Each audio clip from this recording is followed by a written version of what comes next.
You someone parents please settle down. Today there are no question answer session from the parents' side. So please don't ask any controversial questions. I'll be there to be crucified later. Ma'am, everything is ready? Ready? Teachers settle down. Children settle down. Yeah, what teachers are going to sit outside. Ready, come here. Give them other line. And give a proper report, okay? Look straight right. Just settle down.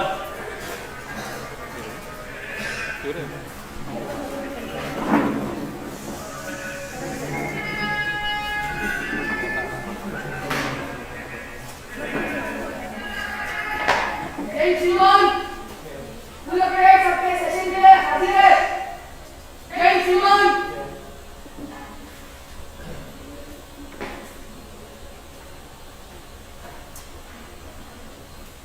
आराम से बैठ Sir, we will welcome you on the stage, sir. Oh, okay. Just few lines that they want to say, sir.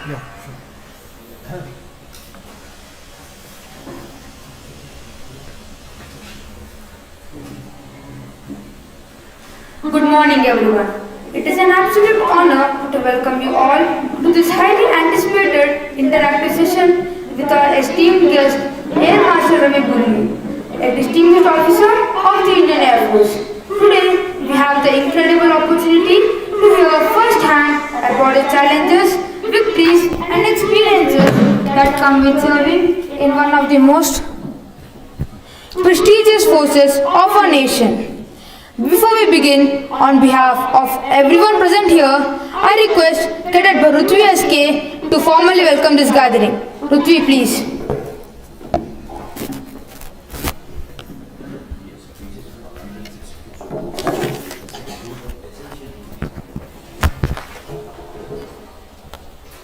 Good morning, everyone.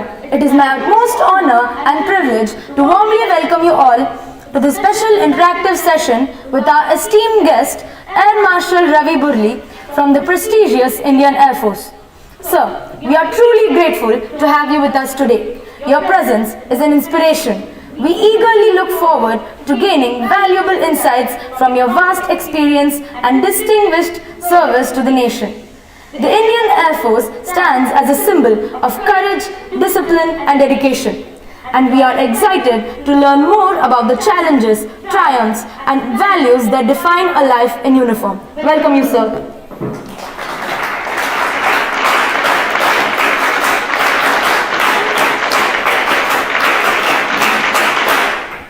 I would also like to extend a hearty welcome to the Honorable Air Commodore R.N. Jaisimha, the chairman of our school management. Welcome you, sir.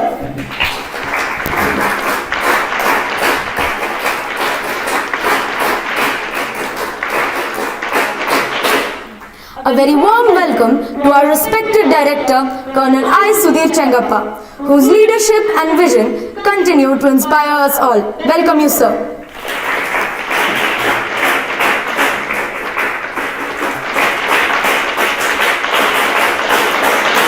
To all my fellow cadets, this session is a wonderful opportunity to interact with a leader who has served our country with utmost commitment. I encourage you all to actively participate, ask questions, and take away meaningful lessons that will surely inspire us to aim high and work hard towards our goals. Once again, a heartfelt welcome to Air Marshal Ravi Burli and to everyone present here. Let us make this session enriching and memorable. Thank you. Jai Hind.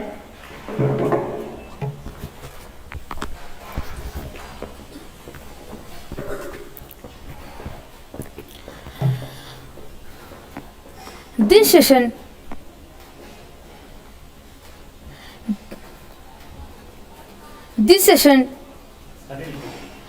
session is designed to provide us with a deeper understanding of the Indian Air Force, the values it upholds, and the inspiring journey of our honored guest. It is also a chance for all of us to ask questions, seek guidance, and be inspired by the dedication and leadership required to serve our motherland. I encourage all students to make the most of this opportunity. Feel free to ask questions and engage in this insightful discussion. Let us ensure that this interaction is not just informative but also inspiring and memorable.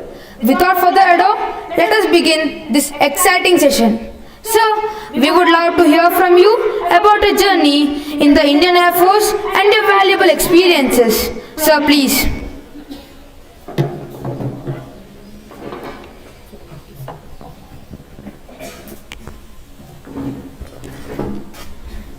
Can I pin this? Yeah. Yes. You can use this one. This one? Hello, can you hear me all? Well done. This reminds me of my school days. And I spent 4 years, 5 years in that time military school, Bangalore. Now it is known as Rashtriya Indian Military School, RIMS. So exactly the same. Dress, we had a khaki dress, of course we wore shorts. And we used to have lanyards based on houses. So red was my house, Rajaji house. So you all I see are wearing my house lanyards. I'm very, very pleased to be here. In fact, Air Commander Jaisalmer was mentioning that he would provide me the opportunity and the privilege to interact with you. And I was really looking forward to the occasion. And finally it has come. I would like this session to be completely interactive. Okay, so stop me wherever you wish and ask me whatever question you want, whether it is from the Air Force or generally about the armed forces or about life, anything you can ask me. I promise you to be sincere. I don't promise you answers to all your questions, but I will make a note of it if I don't know, and I'll come back to you through your director or your principal. Okay? So it should be a no holds barred. Don't have any relax. Now we are in lecture mode and not in the parade mode. And relaxation will help you to open your minds and to get informed. Actually my journey, I don't recall, because since 10 years I've been boarding. Many of you have been in the same kind of a situation. And thereafter 2 years in college, because I sincerely did not think that I am capable of joining the National Defence Academy. I was small, I was reticent, I was very shy. I still am. I feel a little intimidated with all of you looking at me like this. I would rather be sitting out there rather than standing out here. And so in my school there were people who were so much more capable than me, whether it be academics or sports. So I thought to myself, with my background, that I will never make it. And I used to find that they used to go for service, they used to clear the UPSC and they used to go to service selection board and they used to get rejected and come back. So I used to say, my God, look at these guys, they're coming back from there, what hope in hell do I have? Are you understanding what I'm trying to say? Are you okay? Huh? You following what I'm saying? Yeah, if you don't, tell me, okay? You know what is SSB, Service Selection Board, right? So when you do your 12th and you want to join the armed forces, then you will have to appear for the Combined Defence Services. Now it is called Combined Defence Services Examination. And thereafter, if you clear that, then you get called for Service Selection Board. It's a capsule of about 6 days. And they put you through the paces in the Service Selection Board. And then they find out whether you've got the basic ingredients to be a service officer. And then there is a medical after that, and then there's a merit list. So not everybody who clears medical will make it in the merit list, but I can assure you that the most capable always make it. So rolling back to my own story. So I said, these guys are coming back from Service Selection Board, good sportsmen, very good in academics. What hope do I have? And well, I thought I will not appear. So I did my 11th, that time is 11th standard. higher secondary. And then I went to college because I didn't appear for any coaching or prepare for the examination. I just quietly went out of school, and then after 2 years, being from service background, my father was in the army, he was an artillery officer. There was a strange kind of a pull. I had seen cantonments and those kind of situations and places. So last attempt, I was all of 17 years of age.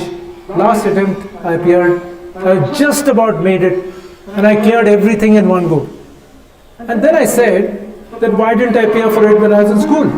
It's not all that difficult.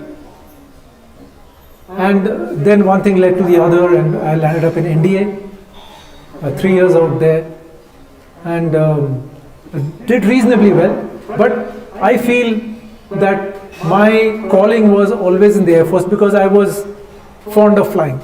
And every once in a while, wherever I was, I would rush off to an edge of an airfield and watch small aircraft take off and stay there for hours just watching, planes take off and land. With no hope that one day, the day may dawn when I will occupy the cockpit of not just an aircraft but a fast jet. So NDA, I will cover about NDA in a short while, so as to just give you a kind of a brief view of the happenings there. Because there will be many of you as you come up past your CBSE syllabus and in 12th standard or before that, when you appear and aspire to go to National Defence Academy, Khadakwasla in Pune. Okay. So thereafter it was the Air Force. We went away for basic training and we flew a very basic aircraft called the Hindustan Trainer 2. This is long ago, in the mid-70s of the last century. So then we came on to jet flying in Kirans, so HJT-16, you must have seen that. So that is the basic or the intermediate trainer jet, and then we went on to fast jets. So during our time, there was no chance of anyone opting for anything other than fighter aircraft. So we didn't have an option of going to helicopters or transports. So all of us either made it to fly fighters, or we didn't make it in the flying branch at all. So it was quite rigorous, I would say, selection process.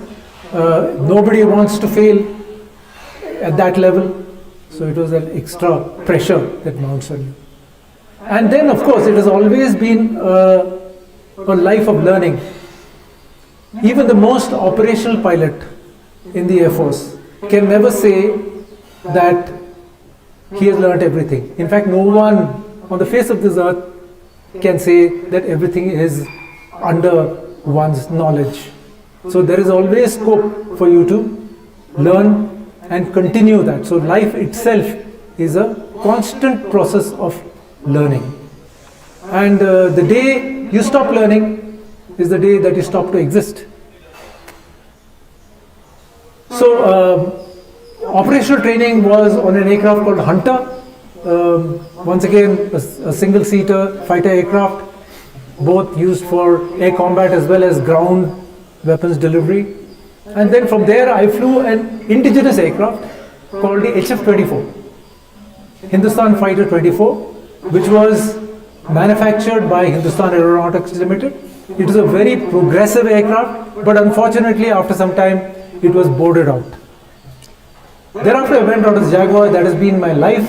The Jaguar is a British and French fighter aircraft, mainly dedicated to ground attack. So that means you attack targets on the ground. And I have thousands of hours on that aircraft. I've also flown the MiG series of aircraft and thoroughly enjoyed flying the MiG-21, the MiG-27. So these are all a little passed into history at the present moment. Of course, all this thing terminates when you command a squadron, and for a fighter pilot, the command of a squadron is like achieving the maximum that is possible in that line of activity as far as flying is concerned. But then one thing led to the other, and then you skipped ranks and you went up the ladder, and then you become more in the administrative case.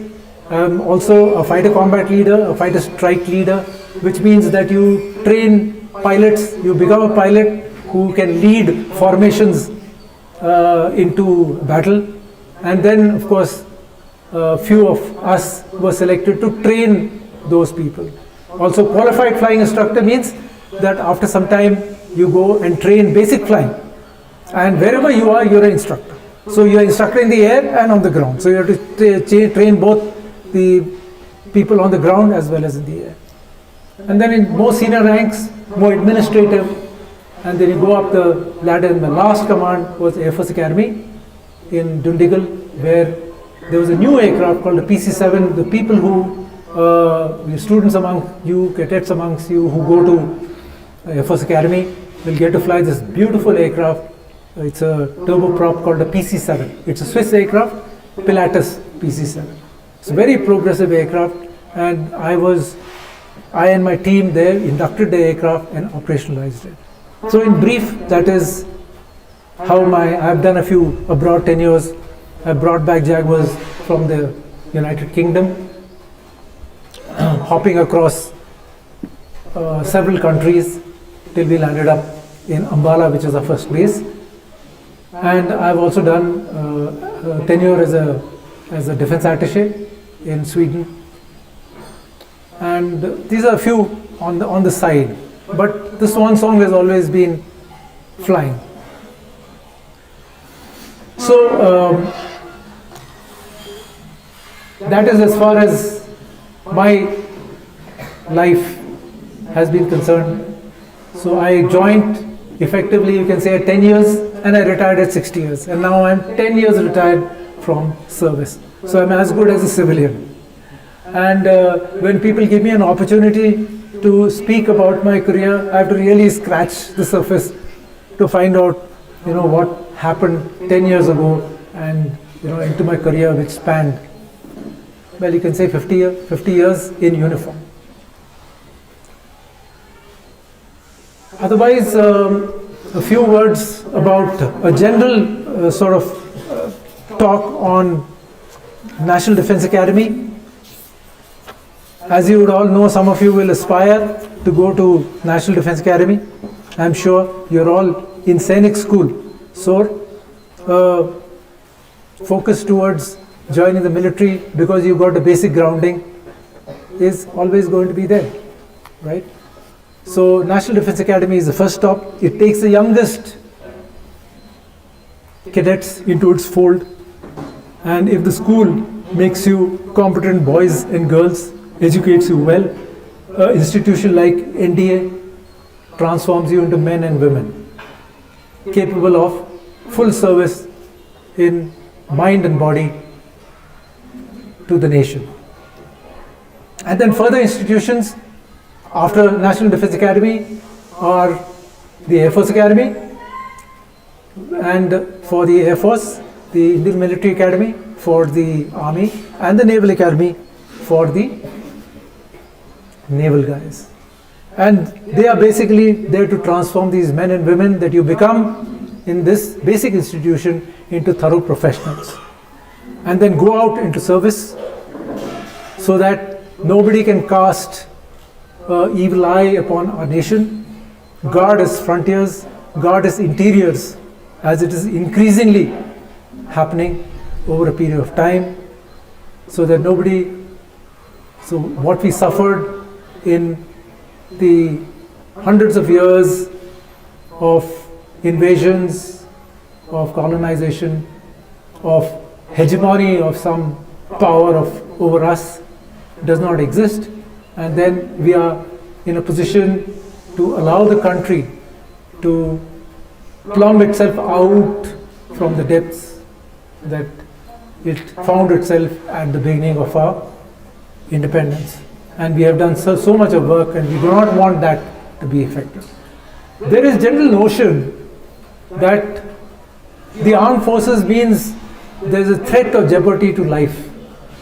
Nothing can be further than than the truth. You are there basically to deter an outside power by your efficiency and by your presence, by the equipment that you handle, the efficiency with which you handle, the capability with which you handle, to deter a Pakistan or a China from becoming too adventuristic. So that is a basic purpose, to deter aggression. And then, of course, if the deterrence fails, you are there to protect it, not by risking yourself, but making the other, your enemy, risk his position and life.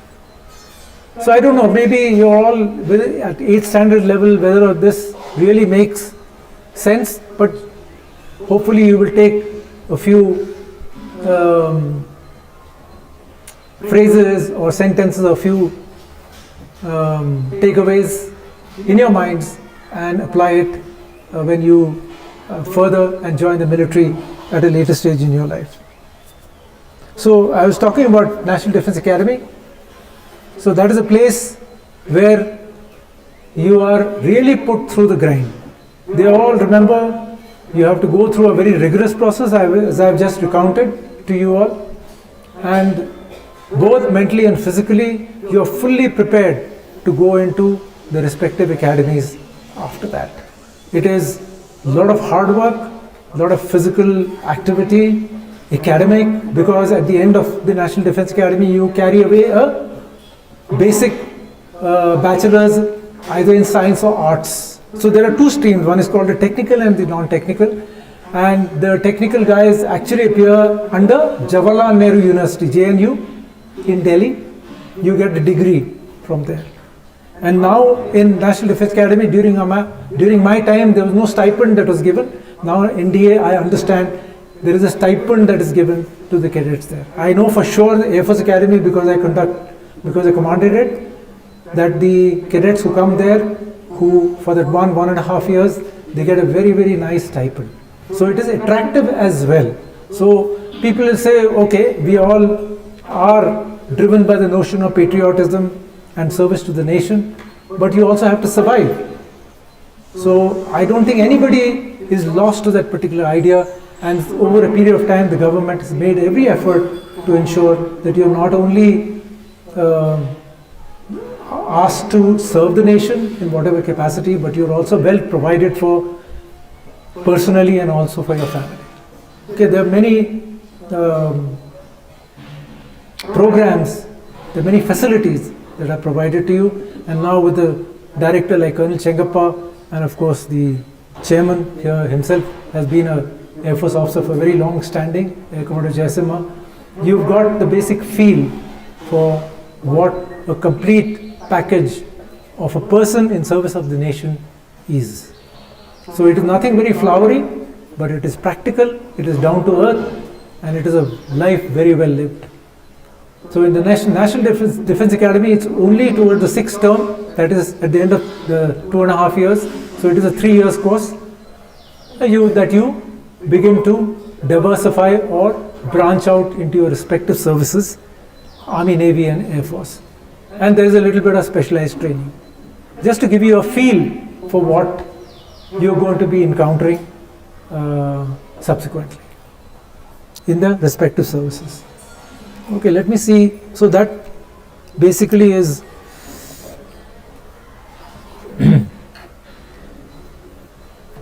so I made a few points here. This is regarding career choices. Career choices, you will come up because you are here, you are training here, you are studying here to become professionals of tomorrow, okay, to take the nation forward.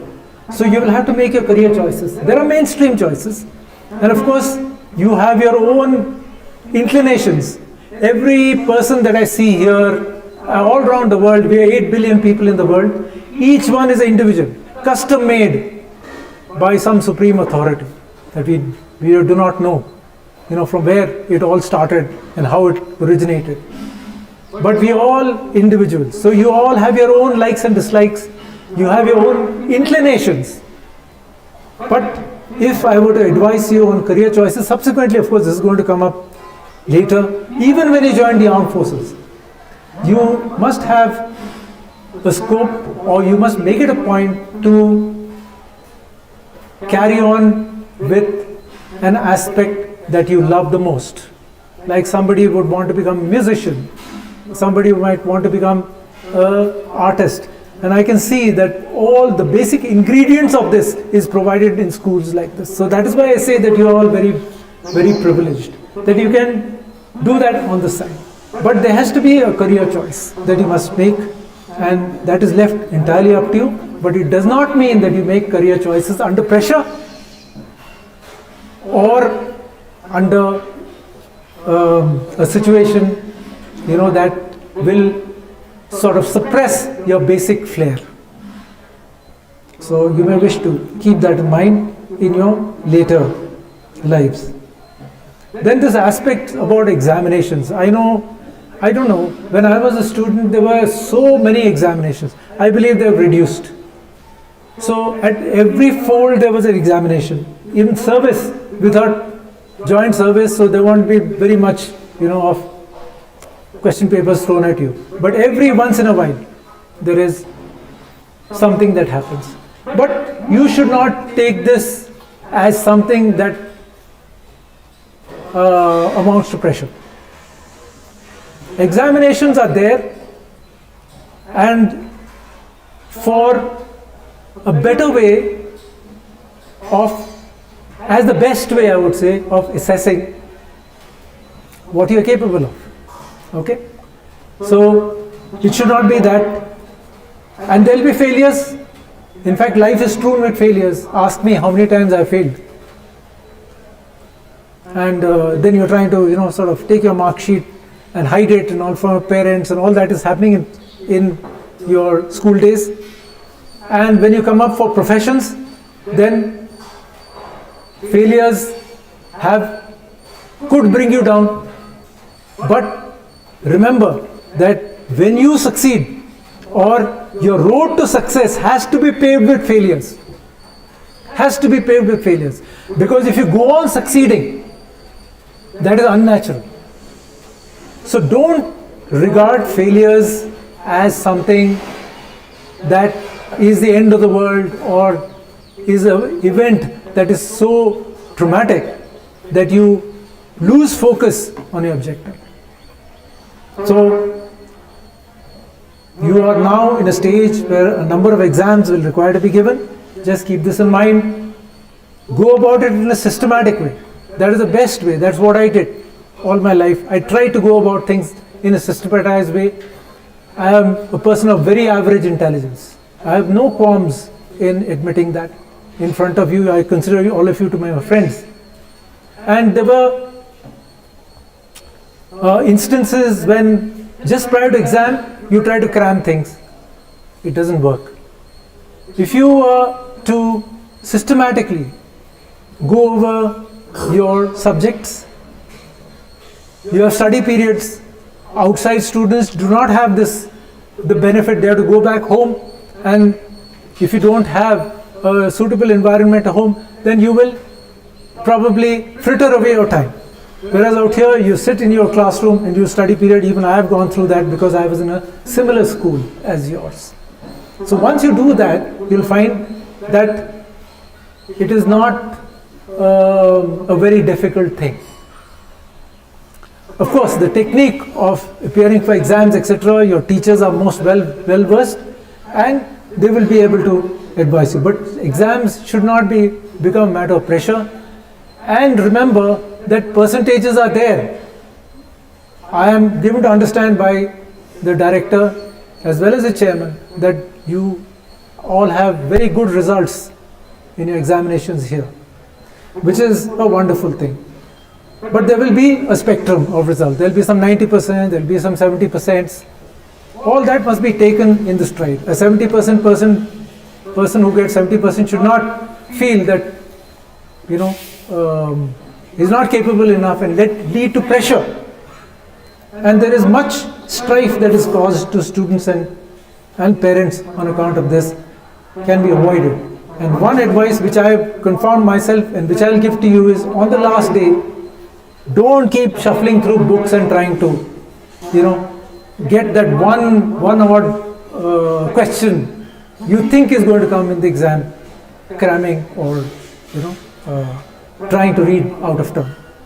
So last day, books down. And go with a clear head, you'll find that you will all perform well.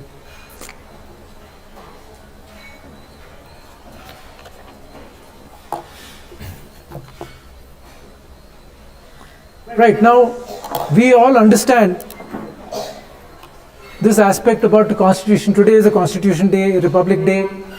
So the Constitution itself speaks about rights. You must have all heard of people clamoring for their rights. My fundamental right is being, trampled upon. But nobody talks about the responsibilities. It is there right next to the rights of citizens. Rights of citizens, just under that is, in the Constitution is, if I remember my Constitution correctly, is the responsibility of citizens. So they want rights, but they are not aware of the responsibilities. The responsibilities are, firstly, to be a good citizen. You go outside, you go to cities, you all, I'm sure many of you will come from cities, you find that things could be much, much better than what they are. That is because people don't understand their responsibilities. But if you question a person for having done a certain thing, he says, it's my right. So hopefully, in education institutions like this, that prepare you to be soldiers, you realize the responsibilities first, and then you ask for your rights. Rights should be secondary. They are there, and we have got the instruments to be able to effect our rights. The judiciary is there. The executive passes laws, and the legislations is the three pillars of our constitution. So they are there, and they are our representatives. So when you come to voting age, you will be voting for your representatives. So when they go and make laws, that will have to be in conformity with the Constitution. And basically, they're making laws on your behalf. So those laws are yours. If you don't like those laws, you put that representative out. Don't vote for that person. But all this comes not at the expense of your own responsibility. So if there's a wrapper lying on the floor, you pick it up, your responsibility to go and put it away in the trash can.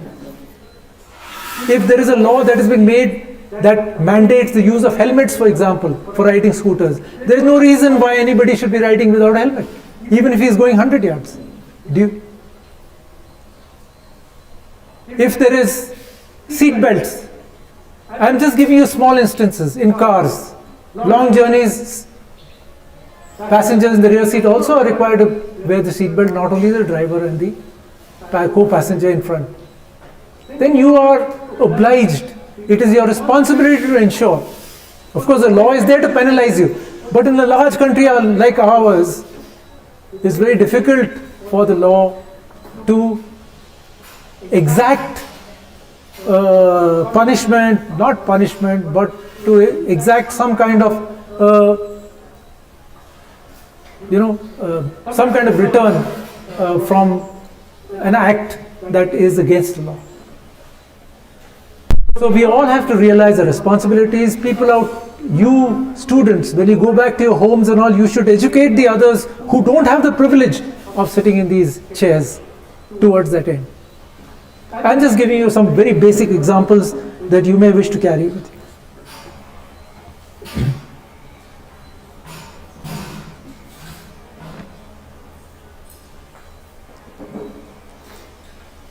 Many amongst you, of course, will, like it happened in our case also, I almost was on the threshold of civilian life.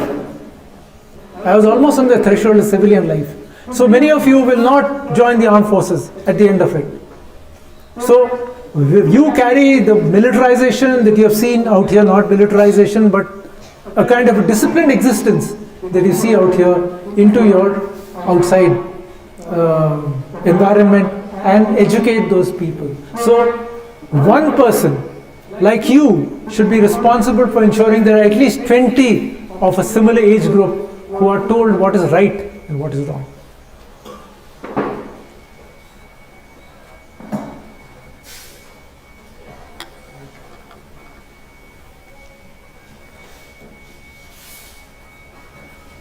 There is one very important aspect that, of course, is going to come right now. I told you that, this is, you can stop me at any moment.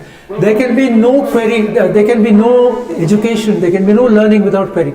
Query means questioning. So they say that I have been a teacher, an instructor, more sort of a different word used in the armed forces. You don't say teacher, you say instructor. An instructor all my life. I have taught in the cockpit, I have taught people to fly, I have taught them on the ground, and when I have gone to operation squadrons, I have taught them how to fly that particular aircraft, taught them combat, basic flying, everything across the board. And I found that I was always asking for feedback. It is like a feedback. So learning is not complete unless you question. And there can be no document that brings out this aspect in firmer and stronger terms than the Bhagavad Gita. That entire 700 verses is nothing but a very capable warrior, Arjuna, asking repeatedly questions because he is not convinced with what Lord Krishna has told him. And it takes 700 verses for him to tell him, okay, now I have understood and I will do your bidding. All this time he kept telling his mentor, his teacher, why should I do it? This is not good enough for me. You are not able to convince me. Till the end he says, I will do your bidding. And after that his teacher tells him, Lord Krishna tells him that I have told you everything that I can. You have confirmed that you can you are going to follow it, but now it is entirely up to you. So that is a finest testimony of what a teacher and student relationship should be. Can you hear me? I think it's... Hello.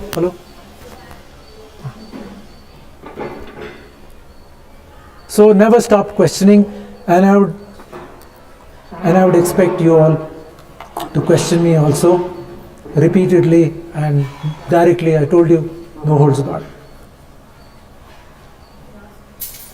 There's one more aspect about chasing your dreams.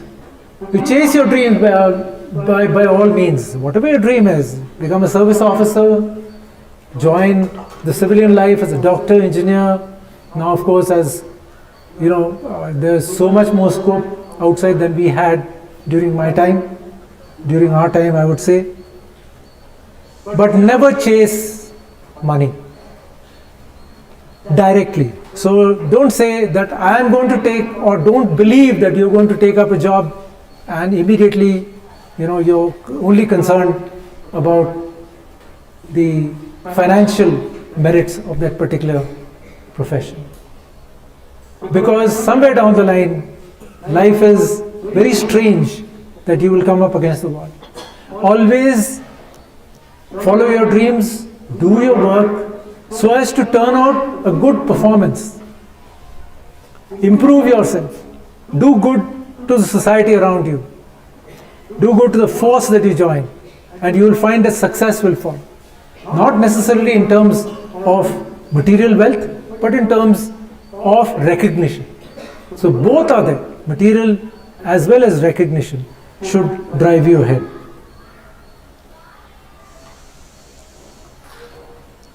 And remember that we are here as a group of people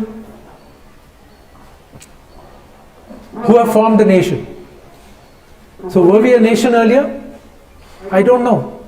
I don't think anybody can tell you that we were a nation, but we were one people.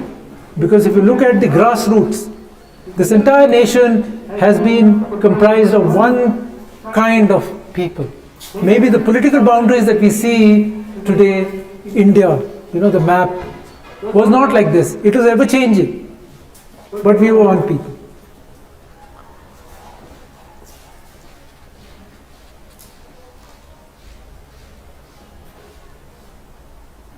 So think of your nation first. Your nation should always be thought of first. Your people, tomorrow you're going to be armed forces officers, you'll have men to command. You'll first command a command and then you will command. They are the next. And of course you yourself will come the last. You'll find that if you conform to these tenets, and it is not only something that we follow, this is a reality in life. It is not only for the three services that I'm talking about, but generally even when you go out, this is the general pattern. If you follow, you can do no wrong. We would like this entire world to be one. Indeed, our philosophy, Vasudeva Kutumbakam, talks about that. Universal friendship, universal brotherhood. But unfortunately, if you look at the world around you, not very many people believe in that.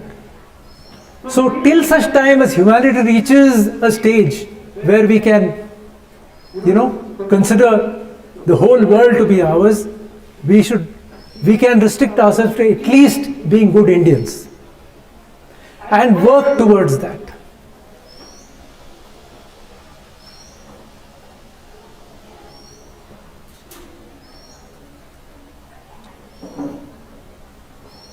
Of course, it goes without saying that you have to be moved out of your comfort zone. You understand what is comfort zone? That means everything is happening and it is up to my liking, and I will do the bare minimum to be able to give myself a comfortable existence. You'll neither do yourself any good nor the community around you any good. So you have to move out of your comfort zone, go a little beyond yourselves. For example, you have just gone through a very rigorous day and you are close to sort of dozing off, going to sleep, as many of you I can see are dozing off. That's fine, it's absolutely okay, even I have done that. That is the time when you must sit up and say that I am not going to get my own feeling of comfort the better of me. You got to go a little beyond that. Only then will you be able to do meaningful contribution to the unit, to the society around you. And of course, the aspect about honesty. This is the last point. I won't take much of your time. After this, I will, of course, take up any of your questions that you may have for as long as you want. Honesty in personal life and in purpose is extremely important. There is a saying that says that if you say the truth, you don't have to remember what you said even for a moment. But if you lead a life of untruth, then you have to go back and keep thinking and keep remembering all those things and you'll slip up. So make it a point. I see very earnest and honest faces in front of me. I don't have to be telling you this because I know that you are ingrained in that particular quality. So honesty, whatever be the circumstances around you, notwithstanding, you will find that there are many people, there are many situations you will come across. Dishonesty abounds in this community, in this nation and in the world. But you got to tell yourself that you're going to resist that, because that is the only way that you can live your life as a human being.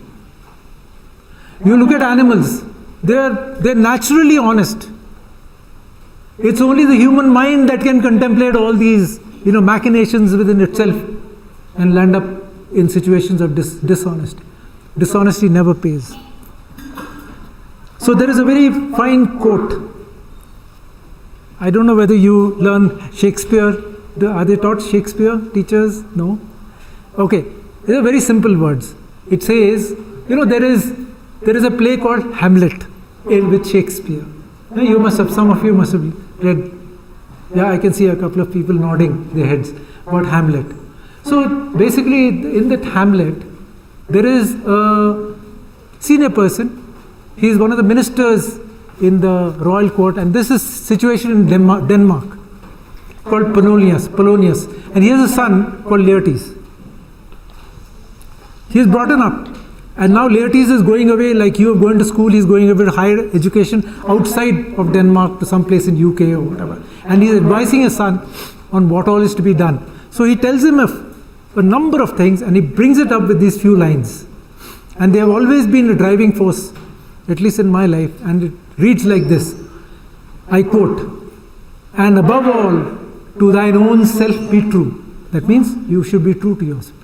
"And it should follow as the night the day. Thou canst not then be false to any man." So these words sum up what you should be internally. "And above all, to thine own self be true, and it should follow as the night the day. Thou canst not then be false to any man." You cannot become false to any other person, and you don't require to, keep remembering things of any falsification that you have done towards this end.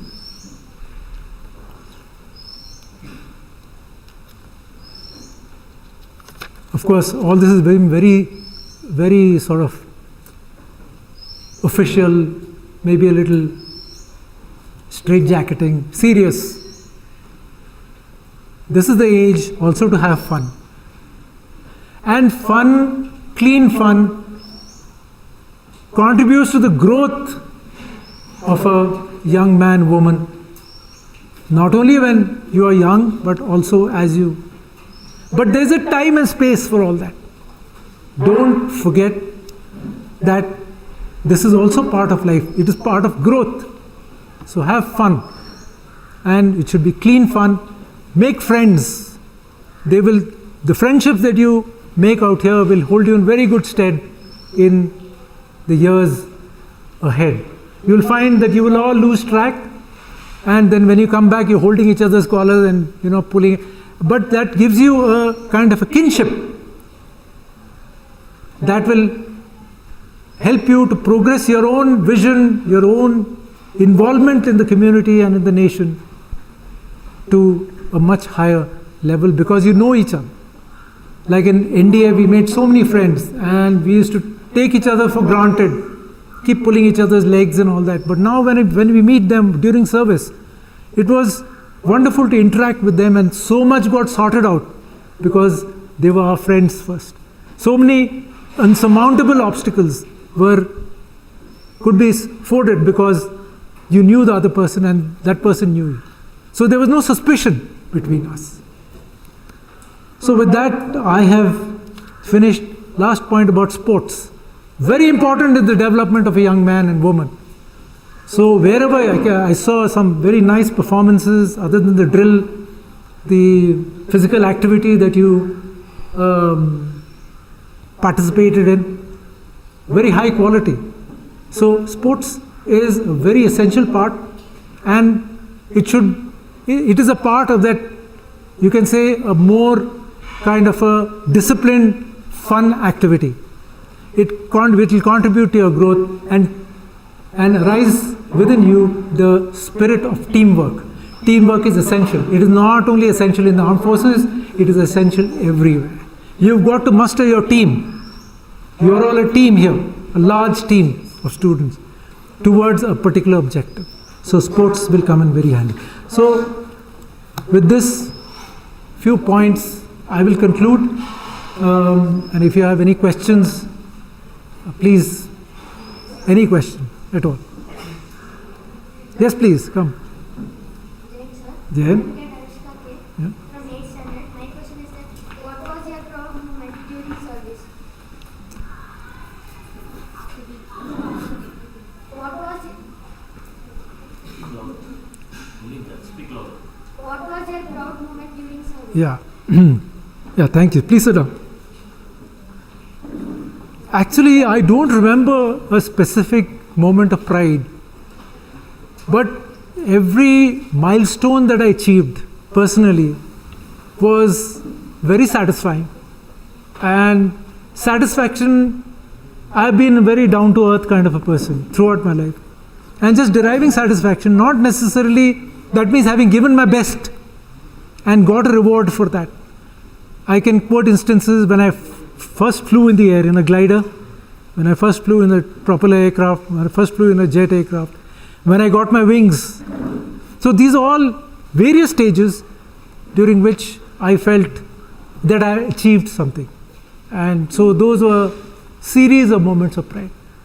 So I think that is how I will explain this particular. There wasn't one singular achievement. Everything, I think, you have to take everything with equanimity. Like it is said in our scriptures that the middle path is the best, right? No elations, no depressions. You should be somewhere in the middle, all right? So I have tried to follow that in my life. Yes, please. Welcome. Yeah. I'm Cadet Chandan from grade 8. Very good. My question is, sir, how do you prepare mentally and physically for any stake, missions or situations? Please sit down. Good question. See, physical and mental, in my profession, as a fighter pilot, preparation was 75% of the activity, both physical and mental. So even for a routine sortie, we had to start 2 days earlier. Supposing you have to do a navigation, you have to make a map. Okay, map you have to make with your, where all you're going to go, like you go on the roads from here to Mysore to Chennai or some place like that. Like that in the air also you got routes. So you have to make a map, and you have to commit it to memory. You have to go and show it to your instructor. He will tell you whether you made the map correctly or not. He is not going to spoon feed you there, right? He or she. And then so that preparation starts a couple of days before. Then you have to actually in your mind on the ground fly now you got simulators. Simulators have taken that particular aspect of preparation to a much higher level. Earlier we used to just sit on a chair and imagine that you're flying that route. Close your eyes and imagine that you're in the cockpit and you're flying that route. So that happened days before the actual sortie. When you came onto faster aircraft, now fast aircraft like the Jaguar, you could be flying at 480 knots, which is about 600 miles an hour. At low level, at 100 feet, 150 feet, things happen very fast there. So you got to be you can't be looking inside here. You got to be looking outside. You got to be clearing your path. All that is there. Handling emergencies. Routine flying is no problem, but handling emergencies, fire warning light comes on, or some indication comes up. You have a bird hit or something. How do you tackle that situation? So that's a very important activity, which requires continuous effort and which requires preparation specific to the kind of activity that you're going to, or the flight that you're going to undertake. So preparation was everything, and then you come back, and in the air there are no two situations that are the same. That means you fly one day, you got a certain situation in the air. Second day when you go, you won't find that situation. So you got to come back, and there's a process called a debrief. That means you bring out all the aspects of your flight. I'm now specifically talking about flying, okay? So you bring out all the aspects, and now you extend that to include various situations that you may encounter, okay? Because you know that when you go up, you may not encounter the situation that you saw on the first day. So preparation is very profound, and also the lessons that emerge, which come out during the debrief, which is usually done in the presence of a senior or a more capable air crew. Okay, so all those aspects put all together, I would say preparations was key. In fact, the flight, you just did it almost like mechanically, because you had prepared well for it. If you didn't prepare, then things won't go too well. So preparation, yes, is a very key aspect, and it is not only related to flying. It is related, of course, things in the air happen very fast for fast jets, especially when you are low level. Which ground attack aircraft like a Jaguar you have to fly at low level. Okay, but this applies to any walk of life, any walk of life. Okay. Thank you. Yes, please. There. Yeah. Sir, I am Utsavi from grade 8. Jai Hind. Sir, can you tell us about the new evolving technology in fighter aircraft? Oh, please sir. What are you aware of? Are you aware of any technology? No. Okay. Yeah, much is happening. And now aircraft has gone into fighter aircraft have gone into 6 generations. Now talking about fighter aircraft because I am more familiar with that. Same thing is happening in transport, helicopters and all the complete UAVs. The drones, what is known as drones. Okay, which don't have any pilot. So AI is the latest, artificial intelligence. So you have 6th generation aircraft that operate almost completely on AI. Now we are into what is known as swarms. That means there's one fighter aircraft which a pilot in it, and he's got 6 drones, all the same fighters, but he's got 6 in the complete volume of sky. That means not adjacent to him. There could be 50 miles away, another girl could be 30 miles away. So all directed to a particular objective which the pilot sitting, single human pilot sitting, is concerned about. So that is the 6th generation, which is just coming up. Otherwise, 5th generation is about avionics. Avionics is electronics applied to aviation is avionics. Okay, so in a big way. So even I have operated during my flying days. I have also operated aircraft that have very good avionics. Then now you are into reducing the complete signature of an aircraft because you got radars. Okay, yeah. People like Air Commodore Jessima, they were in the business of detecting people like me in the air and shooting us down through some other fighter or through a surface to air missile. So reducing the signature of an aircraft. You must have heard of stealth aircraft. What is stealth aircraft? That cannot be seen by radar mainly, but it doesn't have a audio signature. That means you can't hear the whoosh sound of a jet because it is completely muffled, and you can't see it because it's got an arrangement of lights that makes it almost invisible. What is invisibility? It is basically merging with the environment, right?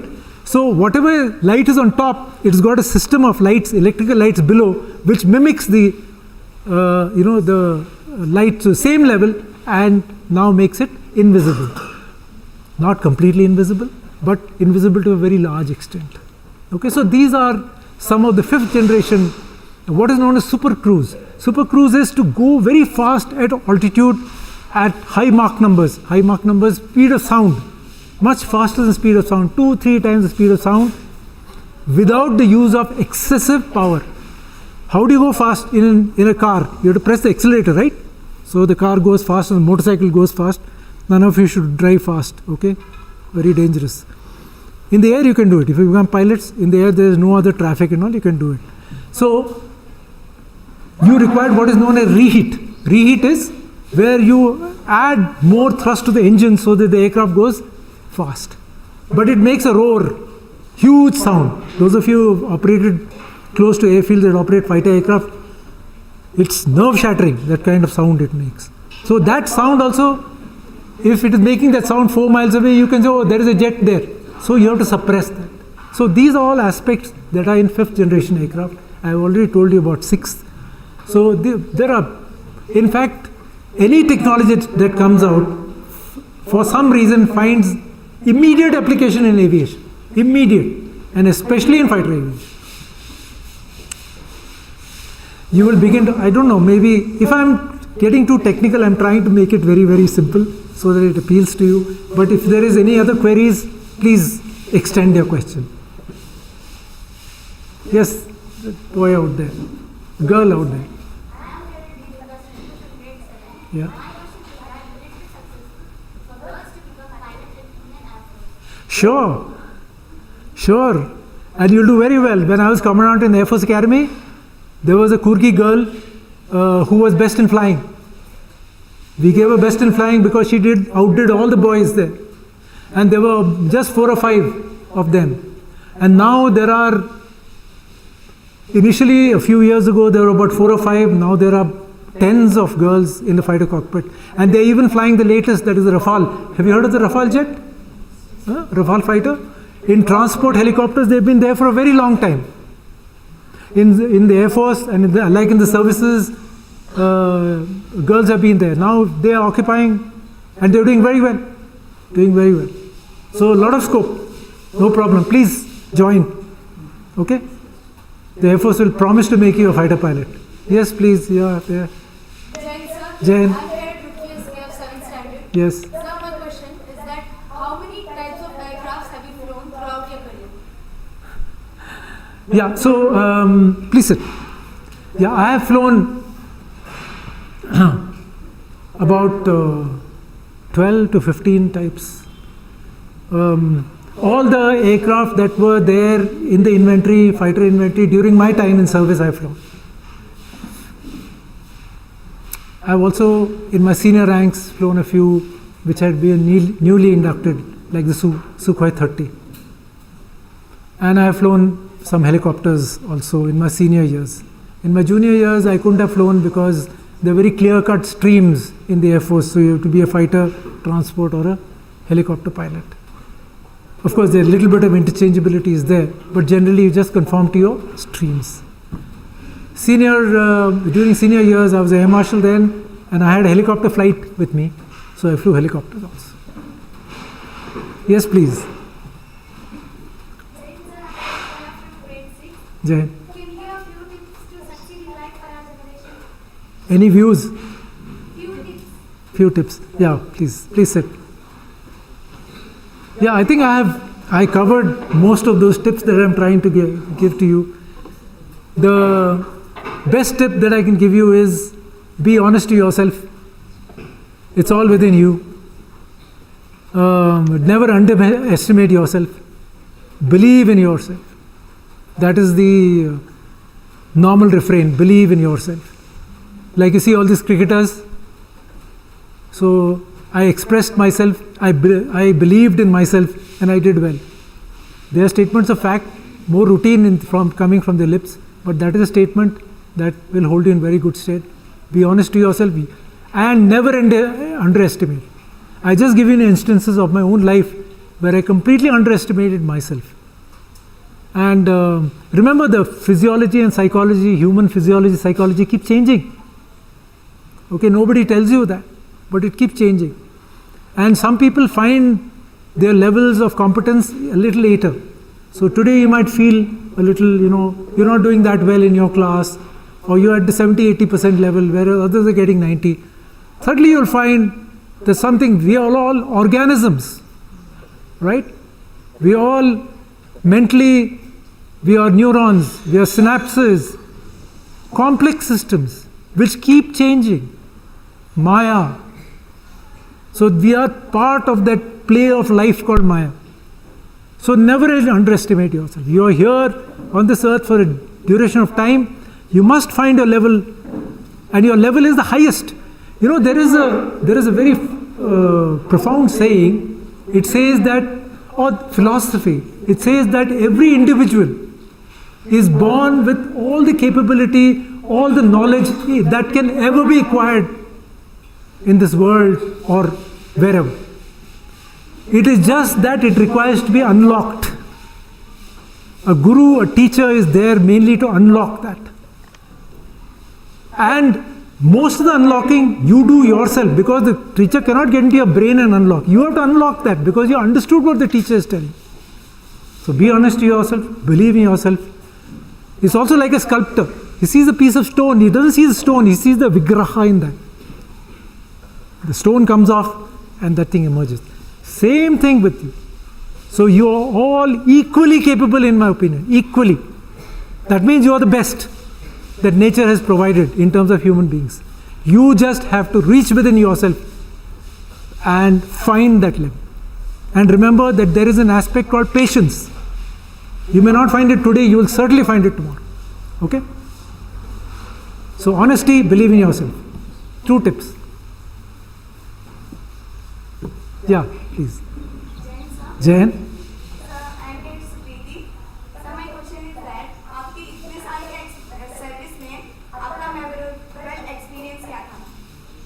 Acha, memorable experience. Okay. Please sit.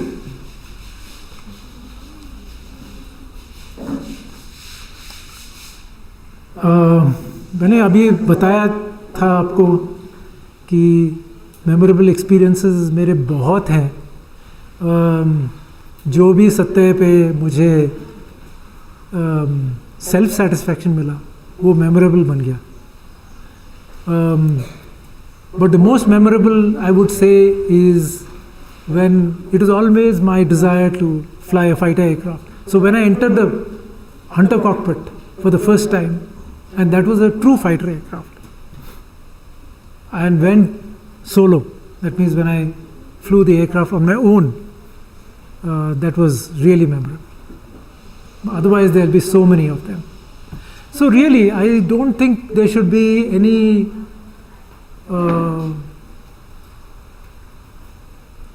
I would say intent on anybody's part to seek a very profound point in life. That becomes either an obsession or it becomes a very single-minded kind of a. This is just an extension of what your question is absolutely valid. I have no argument with your question. It's once again just reiterating that you must take things in your stride.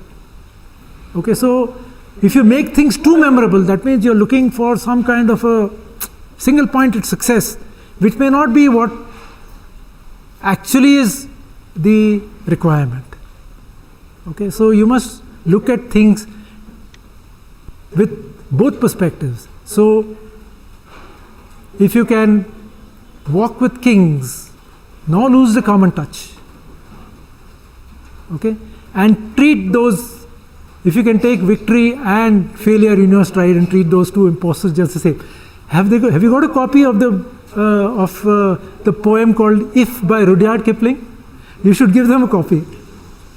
It used to be there in NDA, school in NDA, it used to be right in front of us. It's a poem called If. It has got all the ingredients of a life well lived, I would say, in one block, one page. Other than, of course, Rabindranath Tagore's where the head is held high and the mind is without fear. That is in a collective sense, but this if is in an individual sense. Yeah, anybody else? Yes, please, come. Jain sir, Jain. Text of grade 6. Yeah. Have you participated in a combined mission with other countries? Have I participated in combined mission with? Yes, I have directed mission, but I have really I did my operational tenure during a time when we didn't interface very much with outside forces. But for the first time when the United States Air Force came to train with us, because we became part of a larger grouping, that time we were just on the verge of training. I'm talking about aviation, I'm talking about flying, planning this. So that happened in Gwalior many years ago. Of course I left the unit and went away, and my successors, they took it to far. But otherwise I have done my staff college in the UK, where I sat adjacent to about 24 nations and did my staff college. Then I've been air attaché, so I've attended all their exercises. Then I've observed exercise in Alaska. It is called Cope Thunder, where whole lot of nations come and do a kind of a group exercise. They bring the fighters, they transport the helicopters and do group exercise. Yes, to some extent, but now it is much more. So when you guys, some of you who happen to join the Air Force or indeed the Army and Navy, you practice, you train extensively with foreign forces these days, and you get much more opportunities than we had. Yeah, any other questions? Yes, please. Jain? Yeah. Yes. Can you please tell about the different entries to join in Indian Air Force? Oh, as yeah. an officer? Yeah, very good. So, please sit. Yeah. So, I was expecting this question. In fact, there is a very nice website, the Air Force website, IAF. So you just engine IAF website and you'll get all the information. But offhand I will tell you that NDA is one, National Defense Academy. Now of course girls are also in the NDA, you know that, and you can join all the 3 services. Yeah, and the intake is going to increase, which is very positive development. And then you've got your direct entry into the Air Force Academy. You have to be a graduate. So you do a graduation, your basic graduation, BSc, BA or whatever, and then if you have age on your side and the entry is around 23 or something like that, then you can apply for all the branches of the Air Force. The pilots, admin, which includes pure admin, and like Air Commodore Jessima, fighter controllers who control on radar. Then you've got meteorology, logistics, which are the branches? Accounts. So you can join the Air Force in any of these branches. If you aspire to be a pilot, then there are 2 entries. One is from the NDA, where you do 3 years there and join Air Force Academy. If you go and you do 1 year flying training there, along with ground subjects and training, etc. But if you join directly in what is known as the AFCAT, AFCAT stands for Air Force Combined, yeah. Okay, so it's all given in the website. Then you go directly to the same thing. You have to go to Service Selection Board after you clear the exam, have a medical. Then you absorb directly into the Air Force Academy. But if you are a pilot there, then you have to do 1.5 years. That means 6 months will be the inculcation, where there is no flying. They'll just teach you about ground subjects and this, that, and the other, to condition you to the Air Force way of life, and then you go into the flying along with your NDA course mates. How else can you join? I don't. CDS is for NDA, no? No. NDA, IMA, and so for the Air Force, these are the 2 entries. And there are, when I was commandant of Air Force Academy, people had left their jobs in industry. Deloitte, I remember a girl telling me that she had worked in Deloitte. She left that job to join the Air Force. So I said, what drives you? She says, nothing, I just want to serve. So there is an element of patriotism, which I forgot to tell you. That underlying aspect of patriotism is something that will always sort of be there, especially when you join the armed forces. It will always be there. So don't discount that aspect. You have to serve the country. And not only the armed forces, even the civilian life, always think of the country first. I told you, country first, the people whom you command second, and yourself 3. If you place yourself in that order, not the reverse, you can never go wrong. You will have a life that is well lived. You may not have much money and this, that, and the other, but you will have full satisfaction of having lived a life well. Okay? Yeah. Any other questions? Yes, please. There. Yep. What are the basic qualifications to be a fighter pilot in the Indian Air Force? Please. Nothing. First, you have to be a brainless guy like me. No, I'm just joking. There are no special qualifications. All of you can become fighter pilots. I'll tell you without a. In fact, I should tell my cadets when I trained them. I said sometimes you get a little beyond yourself, because the fellow is not learning. All right. So these are little troughs and crests and all that you have in your existence as an instructor. You come across pupils who are slow into learning, and then you go into a phase where nothing is, falling in place. All that is happening. So there are many times when I tell, instead of you, I'll bring a monkey and make him sit in the cockpit. He'll learn how to fly.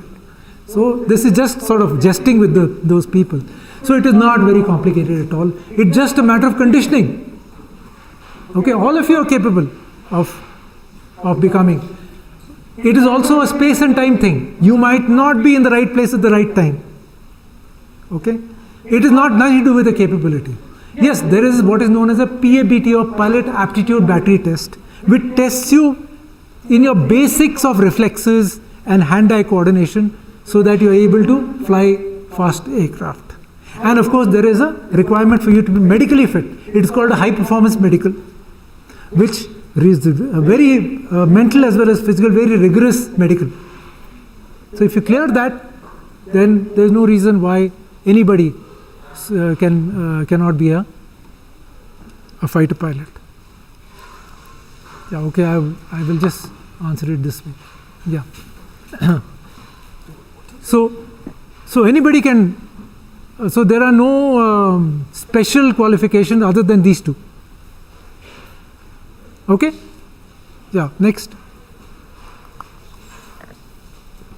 My question to you is, sir, you have said that you have failed many times in your life, but how any individual should deal with his or her failures? Please sit down. By understanding that failure is an integral part of your existence.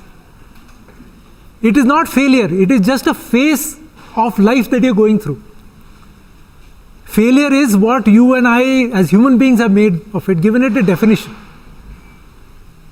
Something, once again a space-time thing also. Somebody else may have, because just lucky, that person got something that you didn't. It doesn't mean that you failed. So, the idea is that you should not consider it as a failure. You work hard, you be sincere. Okay, I'll quote you. You must have heard about this. Famous mathematician, Mr. Ramanujan. He failed in mathematics. He is a genius. Where 10th standard, 9th or 10th standard, maybe the teachers will be able to help me with the dates. He failed. Hello, yeah. He failed. Why? Because he is such a genius that the first question he answered in 7 or 8 ways. 7 or 8 different methods of tackling one question. And he forgot about the rest. So teacher said, give full marks of one question, and he got 10 out of 100. So you must, why am I quoting this? You must take failure in that kind of a perspective. It's not really failure. You may be a genius.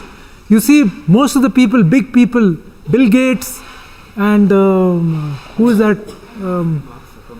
All these people, they have had no formal education. They're dropouts. Edison, Thomas Edison, okay? Hundreds of patents he had. He was schooled at home because his teacher said he is not capable of learning. Please take him back. And he became one of the most famous scientists and inventors. So there is no such thing as failure. If you permit society to tell you or to brand you as a failure and you take it, only then it's a failure. Is my submission to you. So don't take what is a failure as it is just a phase of life that you're going through. And you be convinced that everybody, all those huge people that you see, very successful people, they have been through multiple failures you don't know. Okay? So there is no such thing. You will all succeed. And success is the only thing. And once again, what is success? Again, a branding only. Having money is success. Having fame is success. Ultimately, you have to feel it within yourself. If you live a good life with just enough, that is success. If you were able to educate the people around you on the aspects, a few instances that I gave you, that is success. What else is success? So you must view failures in that light, I feel. Yeah. Anybody else? Yes, please.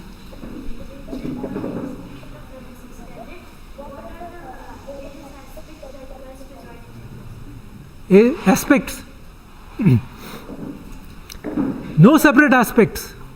You just have to measure up to all these. And today I saw that everything he did was comparable to what the boys did. So there are no aspects. You will be processed through the same selection system, and there will be no separate segregation, boys and girls, in service when the security of the nation is at stake. There can be no segregation. So there is now what the boys occupied earlier, part of them have moved out and the girls have moved in through capability, through selection process, not because of any concession.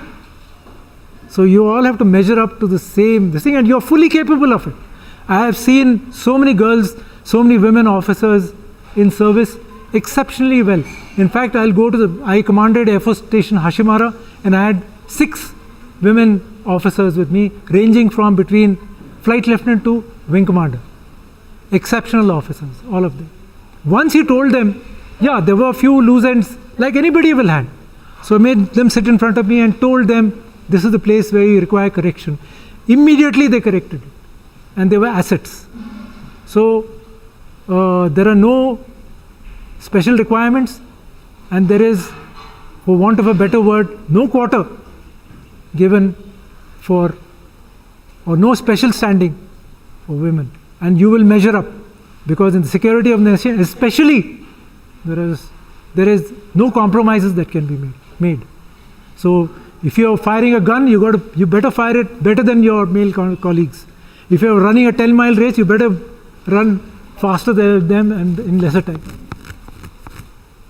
I hope I'm not dissuading or discouraging you. You should be encouraged by this. Okay?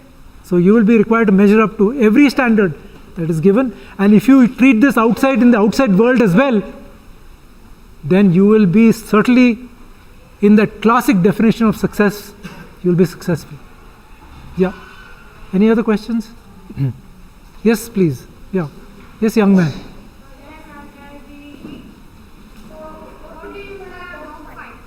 Dog?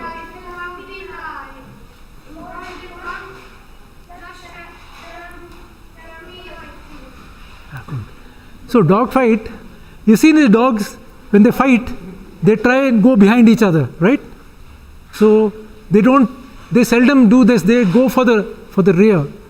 Because that is it is instinctive that dogs, when they fight, they pit their strengths to the contenders' weaknesses.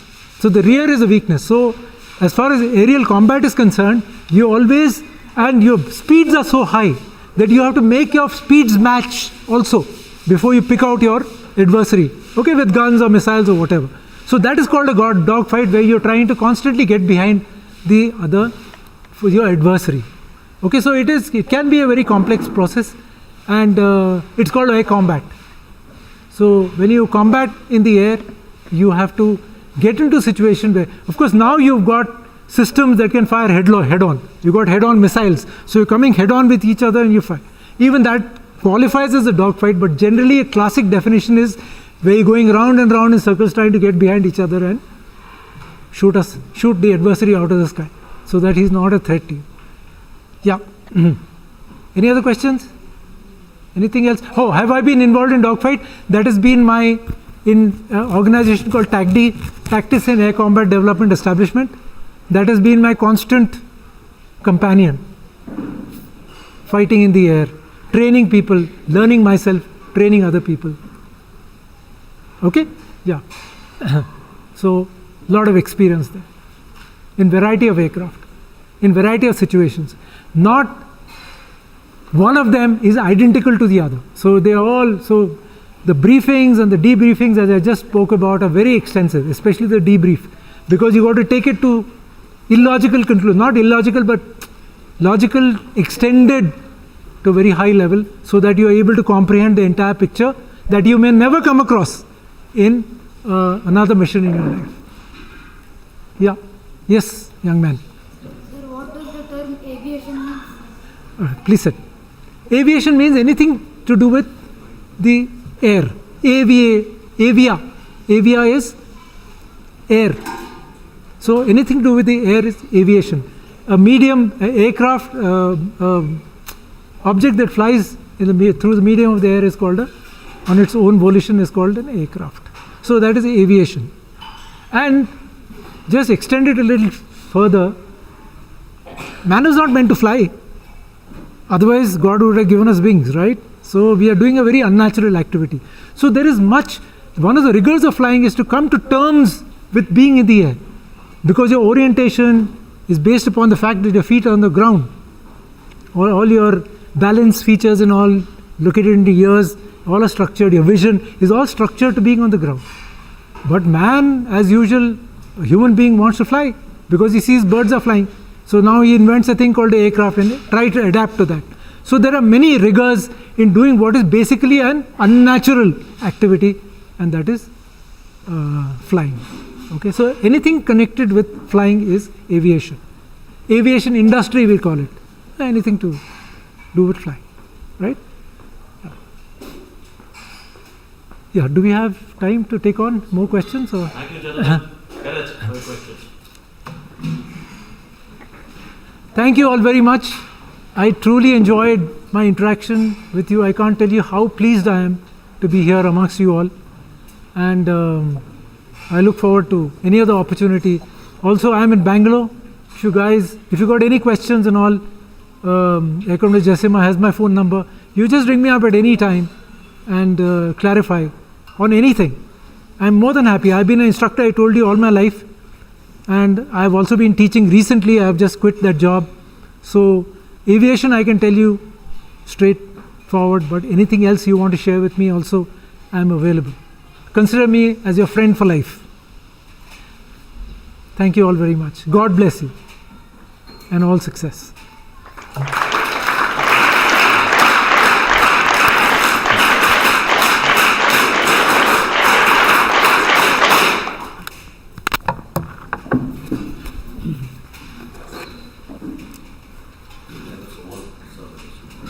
Another minute, please. Thank you, sir, for your motivating talk. As we come to the end of this enlightening session, I would like to call upon Cadet Bhavani Prasanna to propose the vote of thanks. Bhavani, please.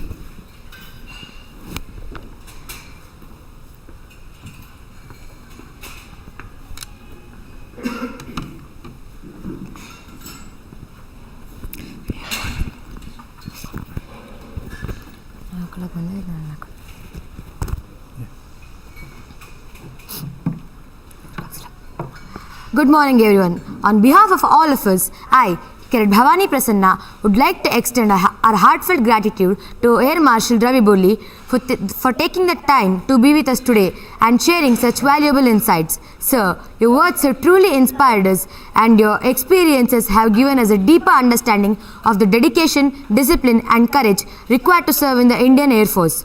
On behalf of the school, we request Air Commodore Jessima to kindly present a token of our appreciation and best wishes to Honorable Air Marshal Ravi Burli. Sir, please.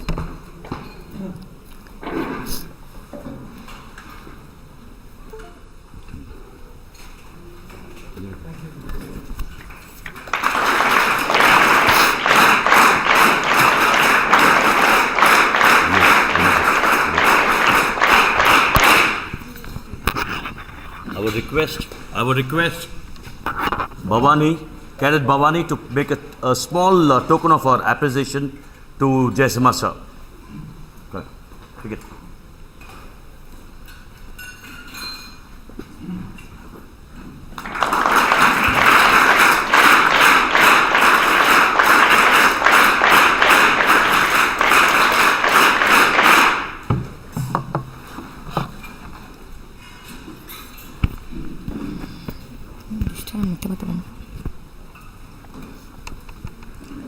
Thank you, sir.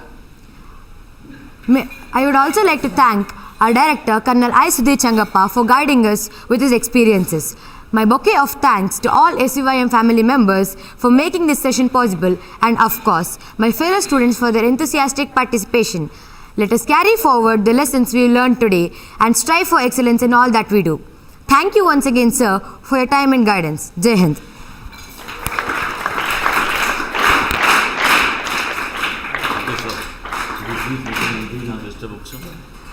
Pick up the Bhavan. Pick up the.